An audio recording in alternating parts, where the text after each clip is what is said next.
everybody, and welcome back to Harry's Half-Assed Cooking. Today we're making bruschetta. So preheat your oven to 425, and now we're gonna dice our tomatoes into bruschetta. So cut off both ends, so it's like a flat surface on both sides. After you do that, so it doesn't roll around, cut it down the middle, and after that you want to dice it. So you do small strips this way, trying to cut yourself, and then you do small strips this way. It'll help if you have a sharper knife. Anyway, we'll cut back after we're done dicing all of these and put them into a bowl. Okay, so we diced all of our tomatoes. We used 2 variants because we bought 2 variants, but you can use whatever you have on hand. And so grab your wooden spoon, grab your garlic. We're using 3 today for the amount of tomatoes. If you're doing less, I would recommend you use less. Smush them down to de-skin them. We're gonna do that with all 3 of them. Oops. Cut. Sorry about that. Don't hit it too hard. And we're gonna be safe with that one. Okay. And now we're gonna de-skin them quick and we'll cut back. Okay, after you get them all skinned, shove them in a garlic press, or you can dice them if you don't own a garlic press. And then you just shove it in here. It's a bit hard. And then you put it in here, and then you squeeze down real hard on it. And you put it into here. And then after you squeeze down really hard on it,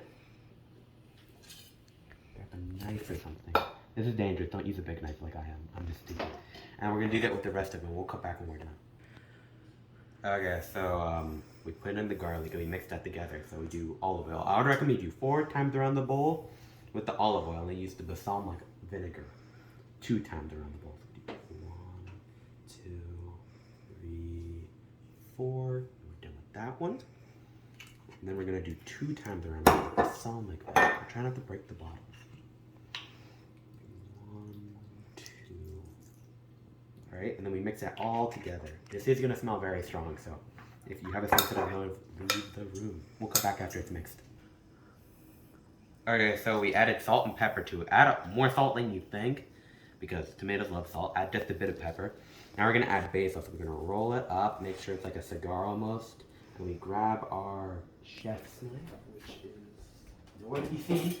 Thank you, camera woman. Anyway, we're gonna grab our chef's knife and we're gonna dice it. Chiffonade. Yeah, what she said. I don't know how to pronounce that. So we just dice it. Try not to cut yourself. And then once it's all nice and diced, shove it in there. We'll cut back after we fully diced it. Okay, so we added in the basil. That was pretty easy. Now we're gonna do the loaf cut. So we're gonna do 1-inch segments.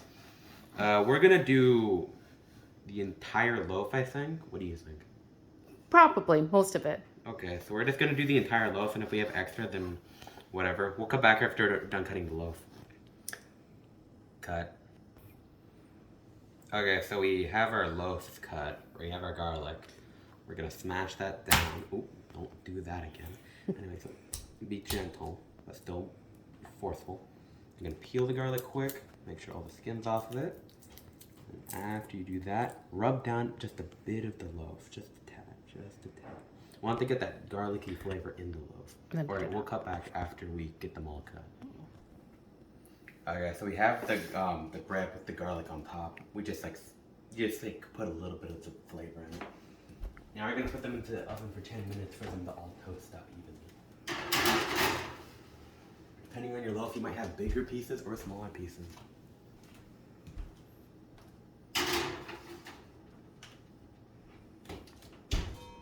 And then do cooking time for 10 minutes. We'll cut back after they're toasted. Okay, so we just got them out of the oven. They look nice and toasted. And now we're gonna make the bruschetta part of this. Don't burn yourself on the pan, but I want you to grab your bowl of tomatoes, garlic, and basil, and salt and pepper. Do a spoonful of that on top of it, on all of it, and we'll cut back after we have this done.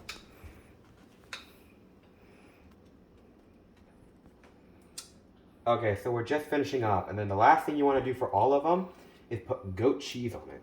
So you just grab a piece of goat cheese, split it in half, and just put like a bit on each part of it. And you have your bruschetta done. We'll have a taste tester come in a second. We'll come back. Okay, so this is my dad. He's going to be the taste tester for this video. Give your honest opinion on it.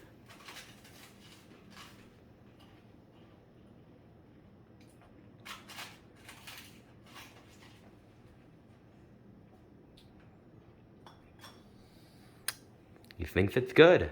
Well, you heard it here first, folks. It's great. Try the recipe out for yourself. Bye-bye.